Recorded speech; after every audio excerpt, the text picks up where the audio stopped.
forage yi nga xam ne bënn nañ ko ba taxawal ko ci Massembe nekk ci Koupantoum ci Medina Pakane nekk ci Bankonto ci Touba Darou Salam nekk ci Netebulu ak ci Niaoulentane Adjaf nekk ci commune bu Missirah nekk na ay forage yoo xam ne dikk nañu ngir saafara jafe-jafe ndox yi nga xam ne askan yi dañ ko doon jànkuwanteel. fi nekkee ñu ngi root ci ay teen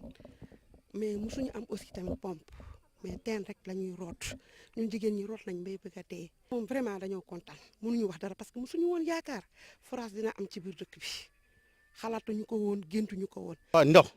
avant tout d'abord ndox boo ko amee mooy lépp même jullit soo amul ndox bu sell soo amul ndox sa jullit du baax. baax na ci ñun baax na ci jur yi baax na ci population yi. forage yooyu nga xam ni bënn nañ ko dafa ànd ak yeneen jumtukaay yoo xam ni dana jàppale askan wi loolu lépp nekk ci ay yëngu-yëngu PEPAM Union européenne ci jamono ji nag ñu daal di koy réceptionné ba jébbal ko askan wi ci jamono ji nga xam ne ñu ngi koy jëfandikoo. ndox mi ngi baawaan foofu am nañu potence bu xam ne bu fekkee jëy yi am na wala par exemple lakk wala loolu moom la ñuy utiliser rapidement pour mën a fay ay douche publique. vraiment bu rafet bu jekk boo xam ne vraiment macha allah sa mbokk séeréer bu ñu fa duggee sax mën nañ fa